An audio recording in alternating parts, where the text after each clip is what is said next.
"Can we sleep at your house today?" Twin orc women ask a poor human, and his answer surprises them. There's a specific kind of poverty that smells like rain coming through a roof you can't afford to fix. The kind where you stop noticing the leak in the corner because you've gotten used to putting the bucket there every night. The kind where dinner means deciding which meal to skip so you can eat something resembling food the next day. Everett Cole knew this poverty intimately. It had moved into his bones the same way dampness moves into old wood. Slowly, inevitably, until you can't remember what dry felt like. His house sat at the very edge of Millbrook Village, where the proper houses with their neat thatched roofs gave way to structures that were more creative interpretation of shelter than actual buildings. The door hung slightly crooked. One window had been patched with oiled cloth because glass was a memory from better times. The whole structure leaned just enough to the left that visitors, not that he had visitors, always commented on feeling vaguely seasick inside. Everett was 29 years old and looked 40. That's what poverty does. It ages you in ways that have nothing to do with years and everything to do with the weight of carrying tomorrow's worries on top of today's. He was hunched over his excuse for a table, counting coins that added up to not enough, no matter how many times he recounted them, when he heard something that made his blood turn to winter stream water. Footsteps, heavy ones, the kind that make the ground remember its place. Everett had heard orc footsteps before. Everyone in the border villages had. They had a particular rhythm, purposeful, like walking itself was a kind of conquest, like the earth should be grateful for the attention. He froze, one hand still hovering over his pathetic pile of copper coins. Through the gap in his poorly fitted door, he could see shapes. Green shapes. Large green shapes. 2 of them. His first thought was the thought everyone in the border villages had when orcs appeared. This is how I die.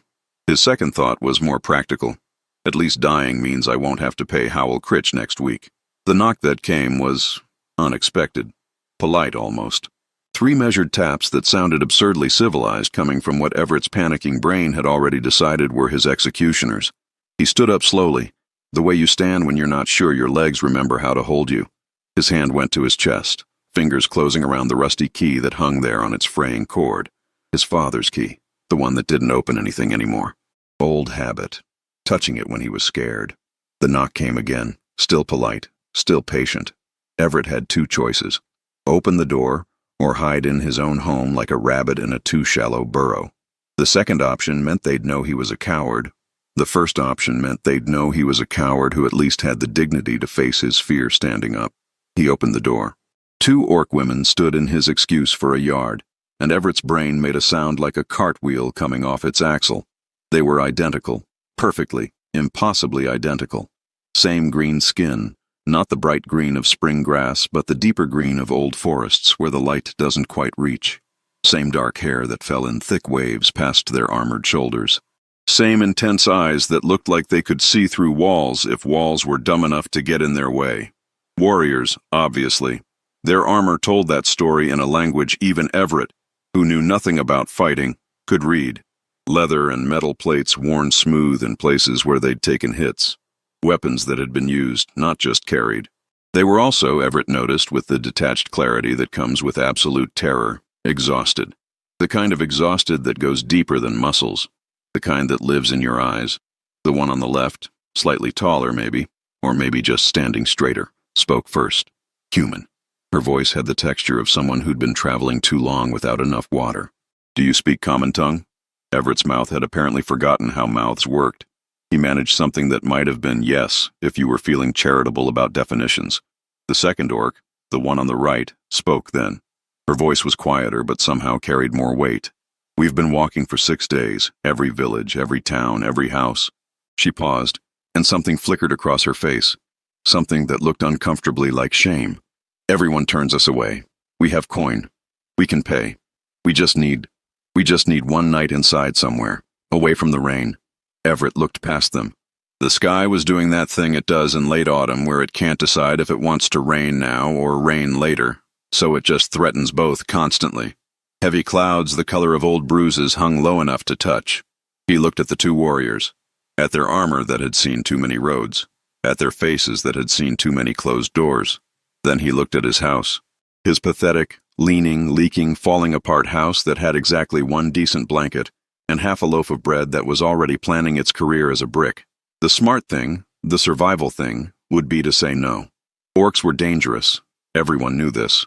Orcs were violent, unpredictable, savage. They were the reason mothers told their children to come inside before dark. They were the monsters in every story that needed monsters.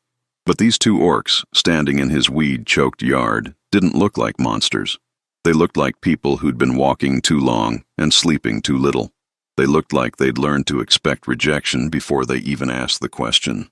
They looked, Everett realized with uncomfortable clarity, exactly like he felt every time he walked through Millbrook Village and watched people pretend not to see him. His hand found the key at his chest again. His father had been a good man. A kind man. The kind who'd helped neighbors even when helping meant having less for himself.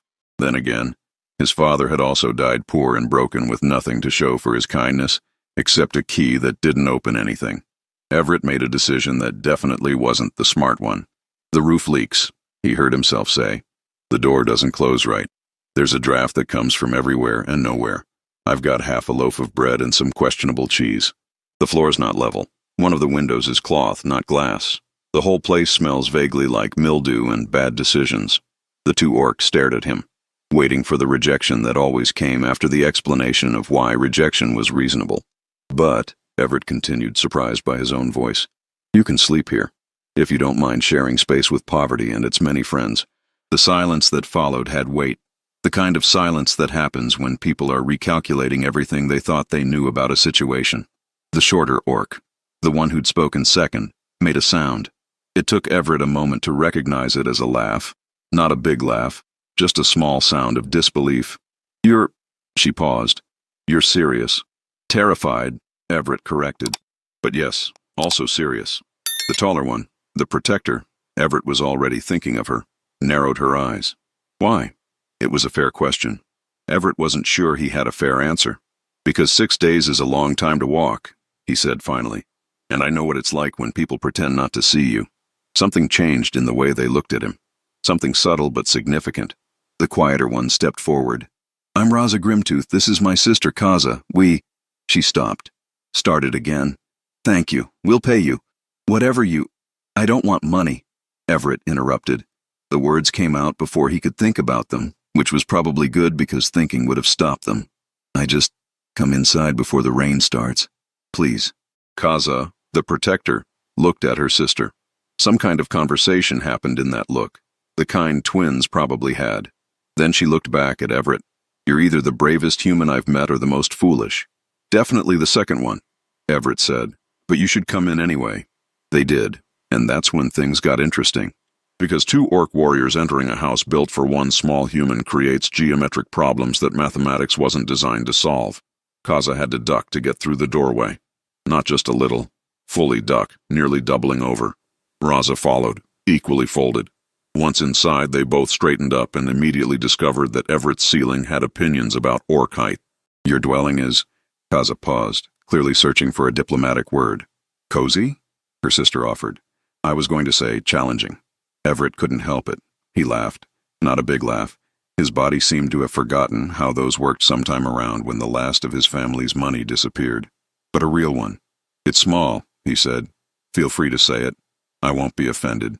The house already knows what it is. They stood there in his tiny main room. The only room, really, unless you counted the space behind the curtain where he kept his sleeping mat. And the absurdity of the situation hit all three of them simultaneously. Two trained warriors in full armor, women who'd probably seen more battles than Everett had seen birthdays, standing in the house of a poor human who'd just invited them in because... Why? He still wasn't entirely sure. So, Raza said carefully, the roof leak you mentioned.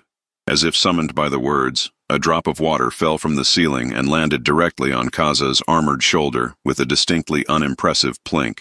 They all looked up, then at each other. That one, Everett confirmed. There are 3 others, but that's the most enthusiastic. Kaza wiped the water off her shoulder. Then, impossibly, she smiled.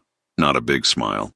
Just a slight upturn at the corner of her mouth that suggested she was reconsidering her earlier assessment about bravery versus foolishness. We've slept in worse, she said. Much worse, Raza agreed. Last week we slept in a ditch while it rained. 2 nights ago we slept standing up in a forest because the ground was too muddy. Yesterday we slept under a bridge where something large and unfriendly also wanted to sleep under that bridge. They were doing what warriors do, turning hardship into competition, making suffering sound like achievement. Everett gestured to his table, where his inadequate dinner still sat. I have bread, and cheese that's probably still safe to eat, and water from the well that only tastes slightly like regret. You don't have to feed us, Raza said quickly, too quickly. We have our own provisions. But Everett saw the way her eyes lingered on the bread, the way Kaza's hand moved unconsciously to her belt, where a travel pack hung much lighter than it should. 6 days of rejection, 6 days of walking, 6 days of villages closing doors and shops, suddenly remembering they were closing early and inns mysteriously being full. When you're that hungry, even questionable cheese looks like feast food. There's enough. Everett lied. There wasn't. Not really. But he'd been hungry before. He'd be hungry again. It was practically a hobby at this point. He cut the bread into 3 pieces. The distribution was not even. He gave them larger portions because they were larger people, and that seemed like basic physics. He divided the cheese similarly. Kaza and Raza accepted the food with a reverence that made Everett uncomfortable. It was just bread. Mediocre bread. Bread that had been planning retirement. But they ate it like it was the first kind thing anyone had done for them in a very long time. Maybe it was. They sat on the floor because Everett only had one chair and it was being held together by hope and a prayer to a god who'd stopped listening to his prayers years ago. The orcs folded themselves into sitting positions that looked uncomfortable but which they managed with warrior efficiency. So, Everett said, because the silence was starting to feel heavy. 6 days of walking. Where are you going? Kaza and Raza exchanged another one of those twin looks. East, Kaza said finally. Away from the warlands. Away from clan territories. Just away. We're deserters, Raza added quietly. If that matters to you. It should have mattered. Desertion meant dishonor in orc culture. Everett knew that much from merchants' tales and soldiers' gossip. It meant walking away from everything. Family, clan, honor, identity. Does it matter that I'm poor? Everett asked instead. Raza looked at him with those 2 knowing eyes. No. Then it doesn't matter that you're deserters. Kaza's hand moved to something at her neck, a leather cord similar to Everett's, though what hung from hers looked like a carved tooth. You don't know what we've done. You're right, Everett agreed. But I know what you didn't do. You didn't break my door down. You didn't take what you wanted. You knocked, politely, twice. That's... Kaza paused. That's a very low bar for good behavior. I have low bars, Everett said. I find they serve me well. Raza laughed again. That small sound of surprise. You're strange, for a human. You're patient, for deserters who could probably kill me before I finished being scared. Oh, he's funny too, Kaza said to her sister. Unintentionally, Everett added. The best kind. They finished eating. The bread disappeared. The questionable cheese proved itself less questionable than expected. The water from the well tasted like water, which was all anyone could really ask from water. As the last light faded from the window, the real one and the cloth one, Everett showed them where they could sleep. There wasn't much to show. The main room was the sleeping room, was the eating room, was the everything room. I usually sleep behind the curtain, he explained, pointing to the moth-eaten fabric that divided his sleeping space from the rest of the world. You can have the main floor. It's warmer there slightly. We can't take your sleeping space, Raza protested. You're not. I'm giving it to you. There's a difference. Kaza studied him with that warrior's assessment that probably saw every detail. The way his hands shook slightly, the way his clothes hung on him like they were waiting for someone larger to return, the way he touched the key at his chest when he was nervous. Why are you doing this? She asked. Really? Everett thought about lying, thought about giving some noble reason that would make him sound better than he was. Instead, he told the truth, because it feels like the first good thing I've done in years, and I need to remember what that feels like. The rain started that night. Of course it did. That's what rain does. It waits for the moment of maximum inconvenience and then starts with enthusiasm. The 4 leaks in Everett's roof each performed their unique symphony. The enthusiastic one by the east wall went plink, plink, plink with metronomic consistency. The one by the west wall did a slower plonk. Plonk, plonk. The 2 by the north wall harmonized in a way that suggested they'd been practicing. Everett lay on his sleeping mat behind the curtain, listening to the rain and the sounds of 2 orc warriors trying to arrange themselves comfortably in a space designed for someone substantially smaller. Your foot is on my back, he heard Kaza mutter. Your elbow is in my face, Raza countered. That's because there's no room for elbows. There's no room for anything, including us. A pause. Then, he has nothing, Raza said softly. Did you see? He gave us most of his food. That was probably supposed to last him days. I saw. Why would he do that? Kaza's answer was quiet enough that Everett almost missed it. Maybe for the same reason we knocked instead of taking. Maybe there are still some people trying to be more than what the world tells them to be. Everett stared at the ceiling, his leaking, inadequate ceiling, and felt something strange in his chest. Not quite hope. Hope was too big. But maybe hope's smaller cousin. The one that whispers, maybe things can be different, instead of screaming it. He touched the key at his chest. His father's key that opened nothing. Or maybe it did open something, just not doors. Morning came with the subtlety of someone who knows they're interrupting something important but doesn't care. Gray light filtered through the cloth window and the real window with equal lack of enthusiasm. Everett woke to voices, quiet ones, trying not to wake him, which was thoughtful but pointless, since 3 people in a space designed for one meant privacy was more theoretical than actual. We should leave now, Kaza was saying. Before the village wakes up, if people see us here, they'll make it worse for him. Raza finished. Yes, I know. Everett pushed aside the curtain. Both orcs looked at him with identical expressions of being caught mid-conspiracy. I'm awake, he said unnecessarily. You don't have to whisper. We were just, Raza started, planning to leave before you're seen with me. I know, it's fine, it's actually smart. But it wasn't fine, and they all knew it. Kaza stood up, her head nearly brushing the ceiling. Thank you. For last night. She gestured vaguely at everything. For being different. Raza stood too. She reached for her coin pouch. Please, Everett said quickly. Don't. I don't want payment. I don't want... He stopped. Started again. Just keep walking. Find your way. Whatever that means.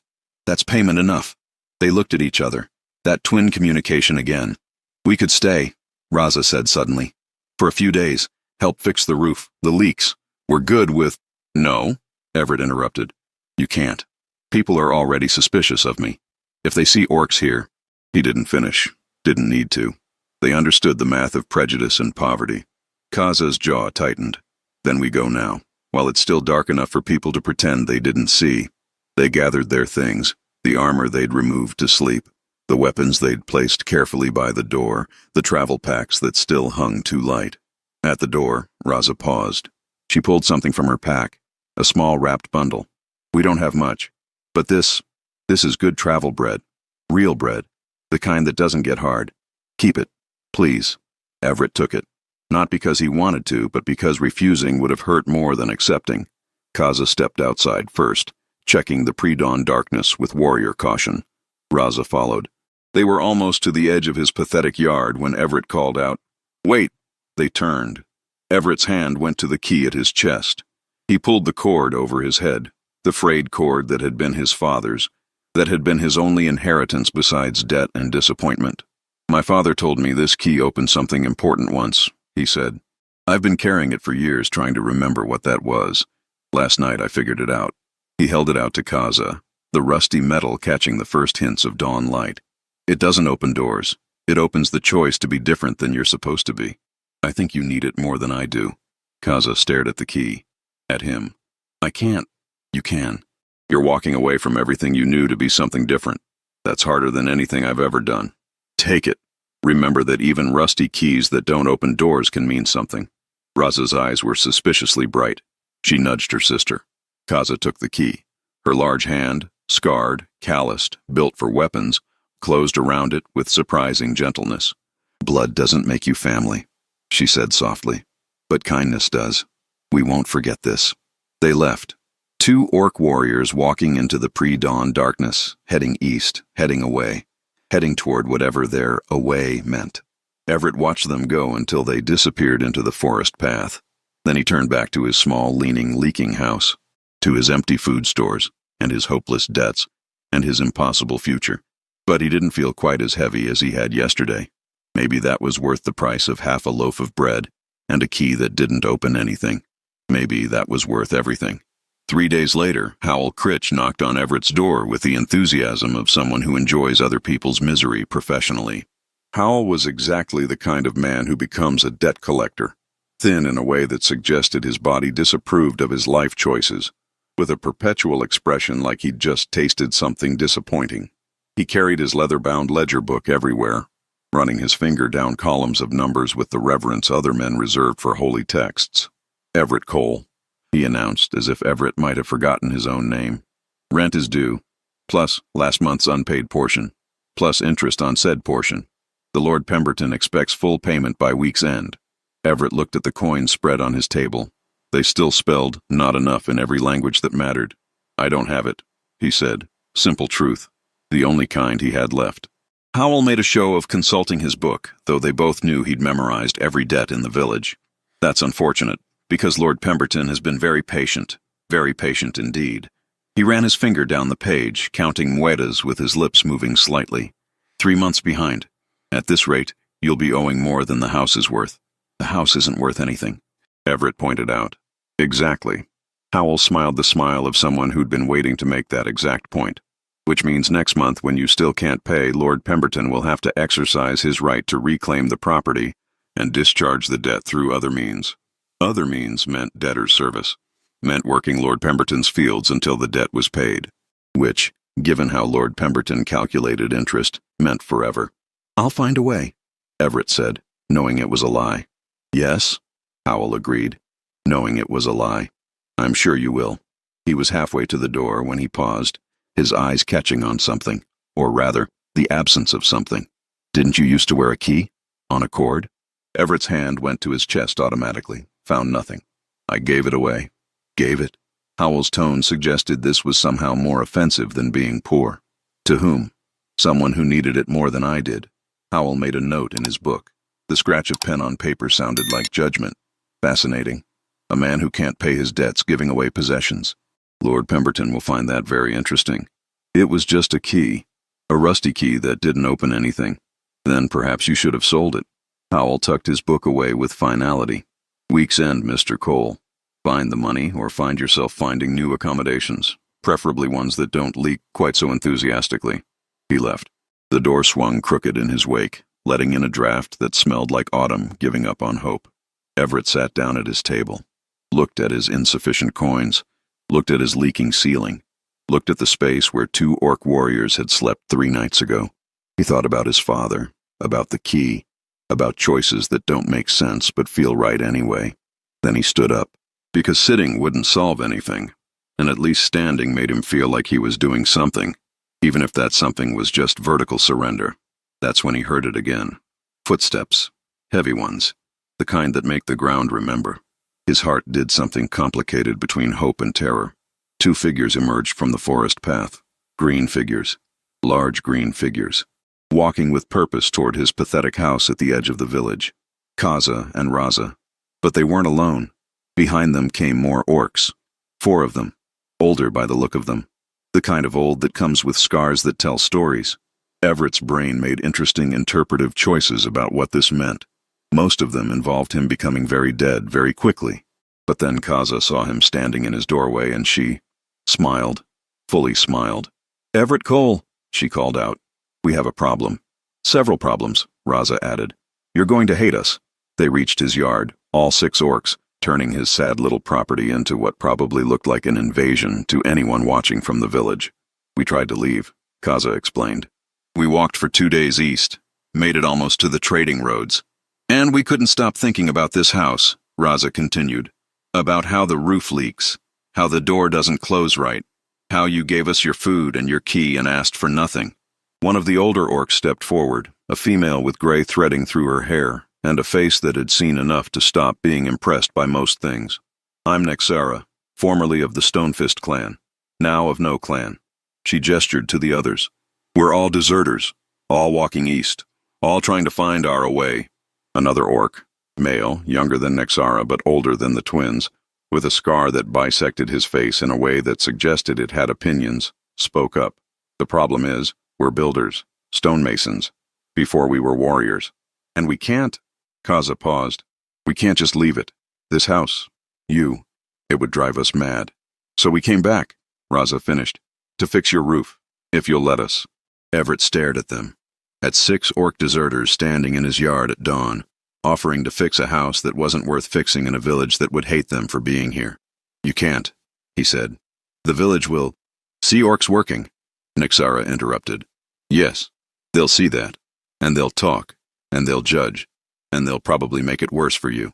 Definitely make it worse for you. The scarred orc agreed. So we understand if you say no, Kaza added. We do, but we had to ask.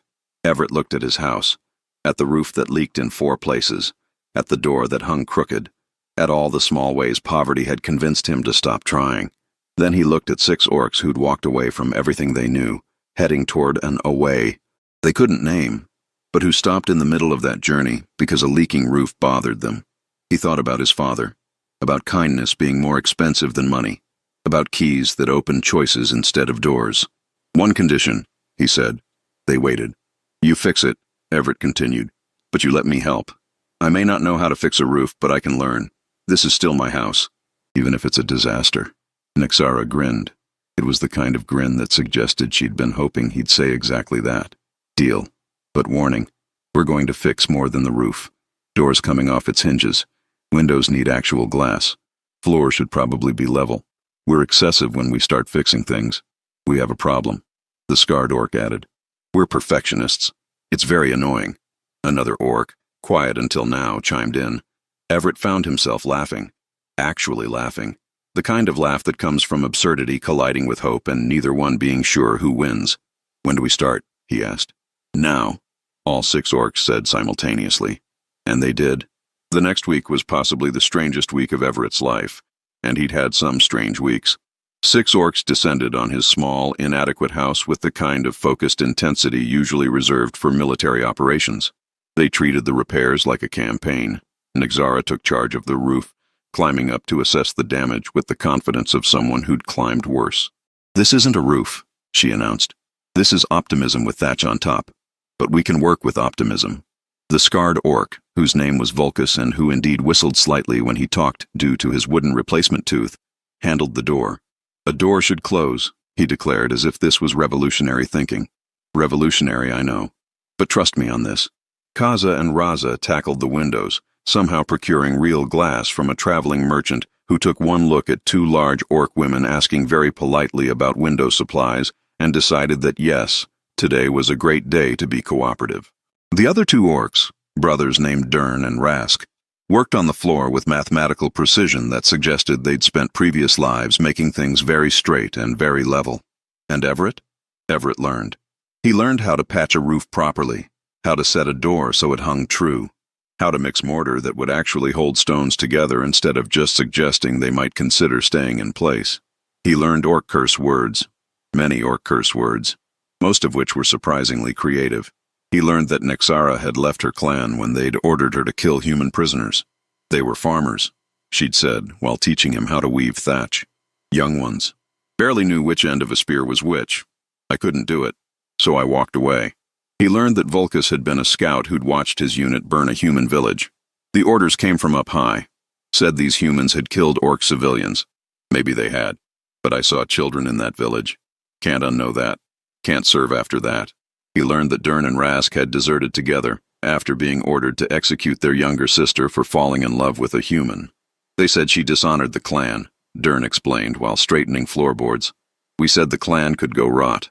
Took her east, found her a safe place, then kept walking because you can't go back from that. They all had stories. They'd all reached a point where following orders meant betraying something deeper than duty. And the village noticed. Of course the village noticed. Hard to miss 6 orcs hammering and sawing and fixing at the edge of town. Beatrice Wren, Everett's neighbor, elderly guardian of gossip and disapproval, appeared on day 2 with her rosary and her judgment. Everett Cole, what in the saints' names are you doing? Fixing my house, Everett replied, currently holding a board while Kaza measured it. With orcs? They're good at fixing things. They're orcs, as if saying it louder made it more of an argument. Kaza didn't even look up from her measuring. We're also very good at hearing. Excellent hearing. Unnaturally good, some might say. Beatrice's fingers worked her rosary beads faster. This is unnatural. Improper. Dangerous. The house being held together with hope and prayer was dangerous, Everett countered. This is actually the safer option. She huffed away. Beads clicking. to no doubt inform the entire village that Everett Cole had finally lost what little mind poverty had left him. But others came too. Curious ones, suspicious ones, angry ones. Howell Critch arrived on day 4, his book clutched like a shield. Lord Pemberton has been informed of your activities. He's very concerned. About my roof repairs? Everett asked innocently. About your associates? Howell's eyes skimmed the orcs working. Lord Pemberton wants to ensure there's no threat to the village. Vulcus stopped working on the door, turned slowly. The wooden tooth whistled slightly when he spoke. We're fixing a roof. If Lord Pemberton considers carpentry threatening, perhaps Lord Pemberton needs different concerns. Howell's face did complicated things. I'll be sure to convey your message. I'm certain he'll find it very interesting. But on day 5, something changed. A child appeared. Small boy, maybe 6 years old, standing at the edge of the property with wide eyes and wider curiosity. Are you really orcs? He asked Raza, who was currently covered in sawdust and looking like a forest spirit who'd lost an argument with a tree. Really, truly, Raza confirmed. Are you going to eat us? Not today. We already ate. Had some nice bread. Very filling. Do you really have magic? No magic, just hammers and determination. The boy considered this. My house has a leak too. Raza paused, looked at the boy, at his patched clothes and too thin frame, at his house visible down the row, another structure held together by poverty's creative engineering. We'll look at it when we finish here, she said, if your parents say it's okay. The boy ran off, came back 10 minutes later with his mother, a young woman with the same tired eyes Everett saw in his own reflection. I'm sorry, she said immediately. He shouldn't bother you. I told him. No bother, Nexara called from the roof. Your boy says you have a leak? We have 3 leaks, but I can't pay. We barely have. Did we ask for payment? Nexara interrupted. We're already out here, already have tools. Roofs don't care about species. They just care about not leaking. The woman stared. You'd fix our roof? After we finish this one. Give us 2 days. More children appeared over the next days. Then more parents. The poorest ones. The ones living at the village edges with Everett in the territory of barely getting by. By day 6, Dern had a list. An actual list of repairs. 7 houses, he announced. All with leaks or broken doors or floors that gave up on being level. All too poor to hire help. We could stay another week, Rask suggested carefully. Fix them, if Everett doesn't mind us being here. All 6 orcs looked at Everett. He should have said no. The smart thing was to say no. Every extra day the orcs stayed was another day of judgment from the village, another mark against him in Howell Critch's Book of Sins. But he thought about the boy with the wide eyes, about his mother with the tired ones, about 7 houses where people chose between fixing leaks and eating. He thought about his father's key, now hanging around Kaza's neck, catching light when she moved. Stay, he said. Help them. That's what the key means, isn't it? Choosing to be different than you're supposed to be.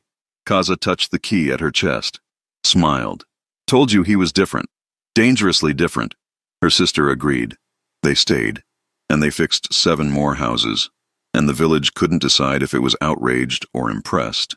But the poorest edges of Millbrook, the part where Everett and others like him lived, those people stopped seeing orcs. They started seeing the people with hammers who asked for nothing and gave everything. On day 12, Howell Critch returned. But this time, he wasn't alone. Lord Pemberton himself appeared, a man who wore wealth like armor and contempt like comfortable clothes. He rode a horse that cost more than Everett's house was worth, even with all the improvements. Everett Cole, Lord Pemberton announced from horseback, because apparently dismounting was too egalitarian. I've been patient, very patient, but this situation has become untenable. The 6 orcs stopped working, arranged themselves in a formation that wasn't quite threatening, but definitely wasn't friendly. The rent is still due, Lord Pemberton continued, plus interest, plus fees for allowing these creatures to remain on property I technically own. I calculate you now owe approximately 3 times what you owed last week. 3 times? Everett's voice cracked. That's not fair. Lord Pemberton smiled. Neither is harboring orcs. Neither is creating village unrest. Neither is showing poor judgment repeatedly and without repentance. They're fixing houses, Everett protested. Helping people who also owe me rent, Lord Pemberton interrupted. People who now think they can rely on charity instead of payment. You've created a very expensive problem, Mr. Cole. Kaza stepped forward. What do you want? Excuse me? You didn't ride out here for a conversation, Kaza continued. You want something. What is it? Lord Pemberton's horse shifted uneasily, picking up on its rider's discomfort at being read so accurately. I want, he said carefully, what I'm owed, plus assurance that these repairs will be made right. Professional quality.